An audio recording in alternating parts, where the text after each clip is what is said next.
Sa unang tingin, parang simpleng diplomatic move lang ang ginawa ng Iran nang magpahiwatig ito ng kahandaang makipag-usap tungkol sa ceasefire at regional de-escalation. Pero habang may mga negosasyong nangyayari sa likod ng mga saradong pinto, ibang klaseng tensyon naman ang unti-unting umiinit sa isa sa pinakaimportanteng dagat sa buong mundo, ang Strait of Hormuz. Ang makitid na daanang ito sa pagitan ng Iran at Oman ang nagsisilbing pangunahing ruta ng oil exports mula sa Gulf region. Ayon sa data ng US Energy Information Administration at OPEC, malaking porsyento ng pandaigdigang oil supply ang dumadaan dito araw-araw. Kaya sa tuwing may banta ng military escalation sa Hormuz, agad itong nararamdaman hindi lang sa Middle East kundi pati sa presyo ng langis, shipping cost at global economy. Sa mga nakaraang taon, paulit-ulit nang ginagamit ng Iran ng Strait of Hormuz bilang strategic pressure point laban sa kanluran. Tuwing tumitindi ang sanctions o military pressure mula sa Amerika at mga kaalyado nito, laging bumabalik ang usapin tungkol sa posibilidad ng pagharang sa maritime traffic sa rehiyon. Pero ayon sa mga analyst mula sa Center for Strategic and International Studies o CSIS, hindi kailangang tuluyang isara ng Iran ang Strait of Hormuz para magdulot ng matinding epekto. Kahit limitadong harassment operations, drone surveillance, missile threats o pagmimina sa dagat ay sapat nang magdulot ng panik sa international shipping industry. Isa sa madalas pagtuunan ng pansin ay ang kakayahan ng Islamic Revolutionary Guard Corps o IRGC sa tinatawag na asymmetric warfare. Hindi man kasing laki ng US Navy ang kanilang puwersa, gumagamit naman sila ng mas murang paraan para magdulot ng malaking panganib, katulad ng fast attack boats, naval drones, anti-ship missiles at maliliit na submarines.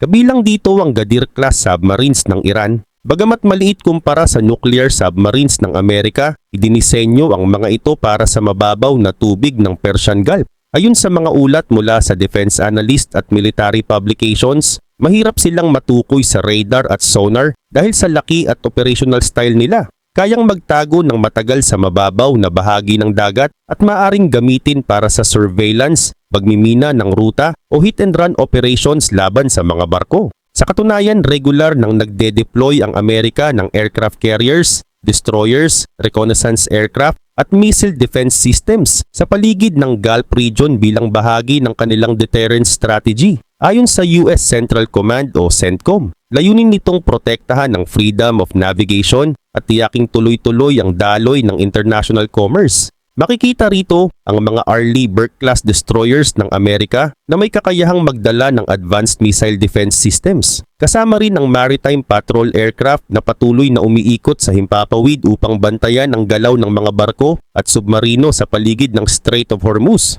Dahil mababaw at masikip ang ilang bahagi ng Hormuz, napakahirap para sa malalaking warships na makaiwas agad kapag may naval mines o surprise attacks. Ito ang dahilan kung bakit nananatiling sensitibo ang rehiyong ito kahit maraming beses nang nagsagawa ng military exercises ang Amerika at mga kaalyado nito. Ayon sa Reuters at Associated Press, ilang beses nang nagkaroon ng insidente sa Gulf waters kung saan may mga barkong na-seize, naharas o nasangkot sa tensyon sa pagitan ng Iran at Western forces. May mga pagkakataon ding tumaas ang insurance costs ng mga oil tankers dahil sa banta ng posibleng pag-atake o military confrontation. Kapag mas mataas ang panganib sa rehiyon, tumataas din ang presyo ng pagbiyahe ng langis. Sa ilang pagkakataon, nagiging dahilan ito ng pagtaas ng oil prices sa international market. At kapag tumaas ang presyo ng langis, sunod-sunod ding naapektuhan ang gasolina, transportasyon, produksyon at maging inflation sa iba't ibang bansa. Kaya kahit malayo ang Strait of Hormuz sa Pilipinas, posible pa rin nating maramdaman ang epekto nito sa araw-araw na buhay. Pero sa kabila ng matitinding military deployments, malinaw sa maraming analyst na parehong ayaw ng Iran at Amerika na tuluyang sumabog ang isang direktang malawakang digmaan sa rehiyon. Para sa Iran, maaring mas lumala ang sanctions at masira ang natitirang economic lifelines nito. Para naman sa Amerika at mga kaalyado nito, anumang malawakang labanan sa Gulf region ay maaaring magdulot ng pandaigdigang economic shock. Sa ngayon, nananatiling isa ang Strait of Hormuz sa pinaka-explosive na geopolitical flashpoints sa buong mundo. Isang makitid na bahagi lamang ito ng dagat sa mapa, pero kayang nitong yumanig sa pandaigdigang ekonomiya anumang oras kapag tuluyang sumiklab ang tensyon sa rehiyon. Habang nakatutok ang pansin ng mundo sa mga diplomatic statement at ceasefire discussions, ibang laban naman ang tahimik na nagaganap sa dagat ng Middle East. Hindi ito simpleng pagpapakita lang ng military force.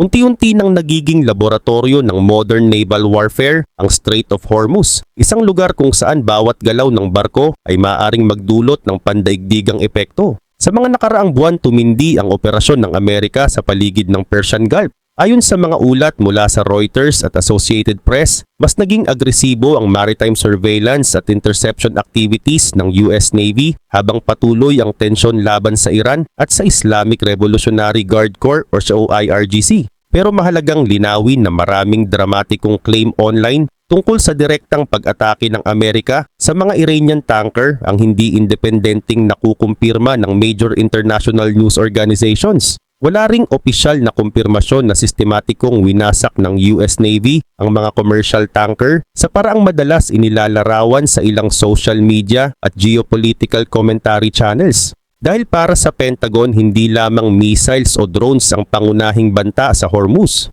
Ang mas kinatatakutan nila ay ang tahimik at halos hindi nakikitang operasyon ng Iran gamit ang maliliit nitong submarino at naval mines. Isa sa pinakamadalas mabanggit dito ay ang Ghadir-class submarines ng Iran. Ayon sa defense analysts at military studies mula sa International Institute for Strategic Studies o IISS, ang mga submarinong ito ay ginawa para sa eksaktong kondisyon ng Persian Gulf. Hindi sila malalaki tulad ng American nuclear submarines. Sa halip maliit sila, mabagal at idinisenyo para magtago sa mababaw na tubig. Ang average depth ng ilang bahagi ng Strait of Hormuz ay mababaw kumpara sa open ocean routes. Dahil dito, mas limitado ang maneuvering space ng malalaking submarino at warships. Samantala, mas kayang magtago ng maliliit na diesel-electric submarines sa seabed o sa ilalim ng ingay ng commercial shipping traffic.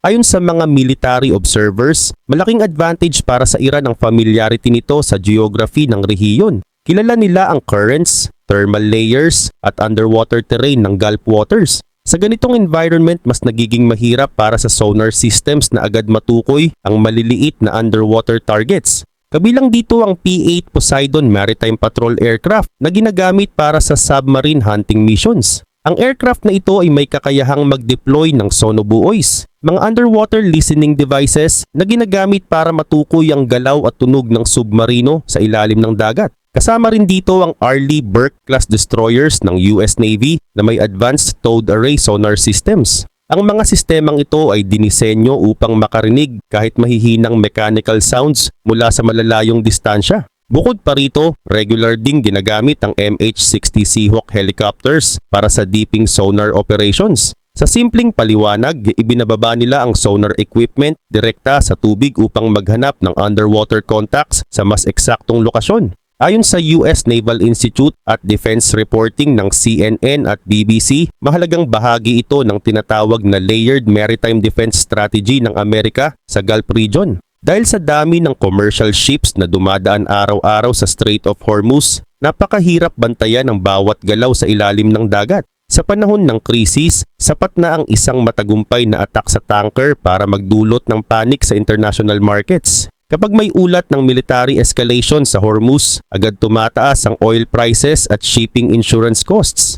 Ayon sa data mula sa Energy Information Administration at IMF analysis, anumang disruption sa Gulf shipping lanes ay maaring makaapekto sa global supply chain sa loob lamang ng ilang araw. Sa ibabaw ng dagat makikita ang mga destroyers, aircraft carriers, surveillance aircraft at missile defense systems. Pero sa ilalim ng tubig mas tahimik ang laban at posibleng mas mapanganib. Dahil sa modern warfare ngayon, hindi lang paramihan ng barko o missile ang sukatan ng lakas. Minsan sapat na ang isang maliit na submarino na hindi makita ng radar para yumanig sa isa sa pinakaimportanteng energy corridor sa buong mundo. Habang lumalalim ang tensyon sa Strait of Hormuz, hindi lamang mga aircraft carrier at destroyers ang pinakikilos ng Amerika. Sa ilalim mismo ng dagat, may mas tahimik at mas mapanganib na operasyon na halos hindi nakikita ng publiko. Kabilang dito ang deployment ng Virginia-class nuclear attack submarines ng US Navy. Ayon sa US Navy at defense analysts mula sa Brookings Institution at CSIS, ang mga submarinong ito ang ilan sa pinaka-advanced underwater combat platforms sa buong mundo. Dinisenyo sila para sa surveillance, intelligence gathering,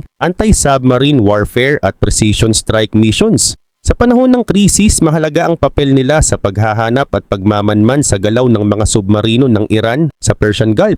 Sa simpleng paliwanag, ito ay strategy kung saan gumagamit ng mas murang paraan ang isang mas mahinang military power upang pahabain ang labanan, pataasin ang gastos ng kalaban at magdulot ng psychological pressure kahit hindi kayang manalo sa open confrontation. Ayon sa report ng International Institute for Strategic Studies o IISS, daang fast attack craft ng IRGC ang kayang mag-operate sa mababaw na bahagi ng Gulf waters. Ang ilan sa mga ito ay maliit, mabilis at mahirap makita agad sa radar, lalo na kapag sabay-sabay silang kumikilos.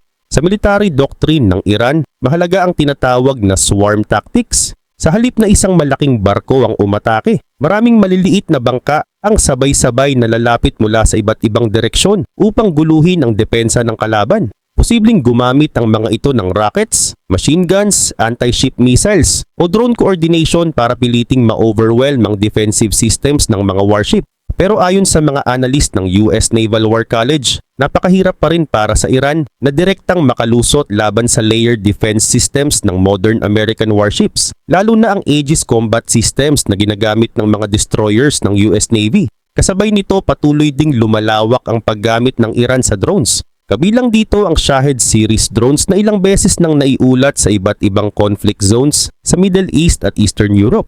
Ayon sa Reuters, Associated Press, at BBC, naging sentro ng international attention ang mga drone na ito dahil sa kakayahan nilang magsagawa ng long-range attacks gamit ang relatively murang teknolohiya.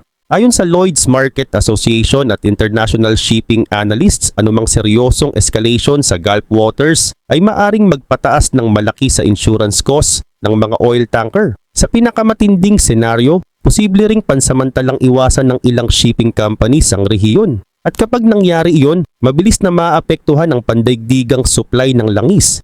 Hindi lang Middle East ang posibleng tamaan, kundi pati Asia, Europe at iba pang bansang heavily dependent sa imported oil at gas. Kaya bawat military movement sa Hormuz ay sinusubaybayan hindi lang ng mga sundalo, kundi pati ng financial markets at energy companies sa buong mundo. Dahil dito, nananatiling naka-high alert ang Amerika at mga kaalyado nito. Patuloy ang paggamit ng anti-submarine aircraft, electronic warfare systems, reconnaissance drones at missile defense networks sa paligid ng Gulf region. Kabilang dito ang EA-18G Growler electronic warfare aircraft na ginagamit para sa radar jamming at communications disruption operations. Habang nagpapatuloy ang tensyon sa Strait of Hormuz, lalong nagiging komplikado ang paghaharap ng Iran at Estados Unidos. Hindi na ito simpleng usapin ng barko laban sa barko. Ang buong rehiyon ay tila naging isang napakalaking battlefield ng surveillance systems, electronic warfare, drones, submarines, at economic pressure. Sa ibabaw ng mga American destroyers, nakaalerto ang kanilang close-in defense systems o CIWS. Kabilang dito ang Phalanx weapon system na idinisenyo para automatikong salagin ang paparating na missiles o drones sa loob lamang ng ilang segundo. Ayon sa US Navy, kayang magpakawala ng libo-libong bala kada minuto ang sistemang ito upang harangin ang mabilis na aerial threats bago pa tumama sa barko. Ito ang isa sa mga pangunahing depensa ng Amerika laban sa posibleng drone swarm attacks o missile saturation tactics ng Iran. Ayon sa defense reporting at military analysts, mahalagang papel sa rehiyon ang ginagampanan ng Diego Garcia, isang strategic military base ng Estados Unidos sa Indian Ocean. Matagal na itong ginagamit bilang logistics at bomber support hub para sa mga operasyon sa Middle East. Mula rito, kayang suportahan ng Amerika ang surveillance missions, naval deployments at long-range bomber operations nang hindi agad nalalagay sa direktang panganib ang kanilang pangunahing assets. Bukod sa conventional military forces, madalas ding pinag-uusapan ang posibleng papel ng US Special Operations Units sa panahon ng escalation. Gayunpaman, mahalagang tandaan na karamihan sa mga claim tungkol sa eksaktong covert plans ng SEAL teams o sabotage missions laban sa Iran ay speculative at hindi kinukumpirma ng official military sources. Pero ayon sa mga dating opisyal at defense experts, malinaw na bahagi ng paghahanda ng Amerika ang kakayahang magsagawa ng rapid response operations sakaling magkaroon ng seryosong maritime crisis sa Gulf region. Ayon sa IMF, World Bank at iba't ibang economic analysts, matagal nang nahaharap ang Iran sa mabibigat na sanctions, limitadong oil exports, currency instability at mataas na inflation. Kaya bawat dagdag na tensyon sa Hormuz ay lalo pang nagpapahirap sa economic situation ng bansa. Gayunpaman hindi malayang nakukumpirma ang ilang claim online na nawawalan agad ang Iran ng eksaktong hundreds of millions of dollars kada araw dahil sa isang direktang naval blockade. Mas komplikado ang tunay na economic picture dahil nakadepende ito sa sanctions enforcement, oil exports, smuggling networks, shipping access, at international market conditions. Ayon sa mga analyst ng Chatham House at Council on Foreign Relations, ang pinakamapanganib na sitwasyon sa Middle East ay hindi laging planadong full-scale war. Madalas, nagsisimula ito sa isang insidente sa dagat, drone strike, missile interception o misunderstanding na mabilis lumalala dahil sa mataas na tensyon. Ayon sa mga military analysts, mayroon ng Estados Unidos ng kakayahang magsagawa ng malawakang precision strikes laban sa coastal missile batteries, naval facilities, radar systems at military infrastructure ng Iran gamit ang Tomahawk cruise missiles, carrier aircraft at long-range bombers. Kabilang dito ang mga B-2 Spirit stealth bombers na idinisenyo para makapasok sa heavily defended airspace nang hindi agad natutukoy ng radar systems. Sa nakaraan, ilang beses nang ginamit ng Amerika ang ganitong klase ng aircraft sa high-priority strategic missions. Gayunpaman, wala pang indikasyon mula sa official US statements na may nalalapit na full-scale invasion o total destruction campaign laban sa Iran. Patuloy pa ring inuuna ng Washington ang deterrence, sanctions, regional alliances at military pressure kaysa direktang malawakang digmaan. Dahil sa modernong panahon, hindi na kailangan ng opisyal na deklarasyon ng digmaan para maramdaman ng buong mundo ang epekto ng isang krisis. Minsan, sapat na ang tensyon sa isang makitid na bahagi ng dagat upang yumanig ang pandaigdigang ekonomiya, enerhiya at balanse ng kapangyarihan sa loob ng maraming taon.